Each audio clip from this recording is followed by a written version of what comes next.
বানাবো ছানা আর ফুলকপি দিয়ে একটা মজাদার পাতুরি। চলো দেখে নিই পাতুরিটা বানাতে আমি কী কী নিয়েছি।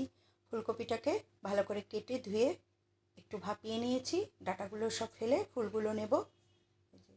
শুধু ফুলগুলো এইভাবে ছাড়িয়ে নেব। আর এদিকে ছানাটাকে একদম জল ঝরিয়ে নিয়েছি। আর সর্ষে, সাদা সর্ষে, কালো সর্ষে আর পোস্ত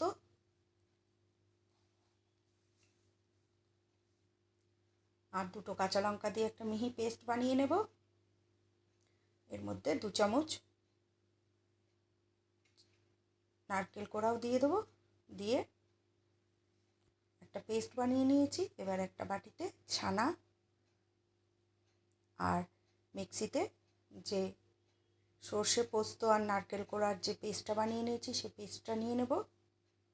এই পেস্টটা খুব কম জল দিয়ে বানাতে হবে। আর সর্ষের তেল দিয়ে দিয়েছি, দিয়ে পরিমাণ মতো নুন, চিনি দিয়ে ছানাটাকে ভালো করে মেখে নেব। মাখা হয়ে গেলে ভাপিয়ে রাখা ফুলকপিগুলো দিয়ে দেবো। দিয়ে আবারও আমি ভালো করে মিশিয়ে নেব। ফুলকপিটা ধাপে ধাপে মেশাতে হবে। মশলার পরিমাণ অনুযায়ী ফুলকপিটা দিতে হবে। আমার পুরো ফুলকপিটা আমি দিইনি। দিয়ে আবারও একটু তেল দিয়ে ভালো করে মিশিয়ে নেব।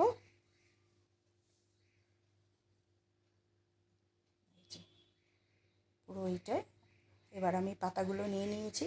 আমার ছোট ছোট পাতাগুলো ছিল বলে আমি মাঝখানে শিরা ফেলিনি। পাতাগুলো একটুখানি গ্যাসে ওভেনে সেঁকে নিয়েছি। এবার এই যে লঙ্কাটা দিয়ে আমি এইভাবে ফোল্ড করে করে পাতাগুলোকে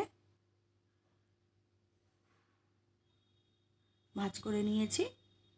নিয়ে সমস্ত পাতাগুলো ভাঁজ হয়ে গেলে আমি সুতো দিয়ে পাতাগুলো ভালো করে বেঁধে নিয়েছি।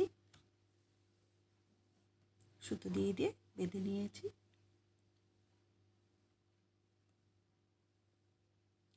বেঁধে আমি কড়াইতে একটা ফ্রাই প্যানে অনেকটা সর্ষের তেল একটু গরম করে নিয়েছি। সর্ষের তেল গরম করে আমি বেঁধে রাখা পাতাগুলো দিয়ে একটু ঢেকে দিয়েছি। মিডিয়াম টু লো ফ্লেমে এটা করতে হবে। পাতাটা ভালো করে ভেজে নিলেই রেডি হয়ে যাবে ফুলকপি ছানার পাতুরি। এরকম উল্টে পাল্টেই ঢেকে ঢেকে আমি ভেজে নেব। এই যে ফাইনালি এটা রেডি টু সার্ভ।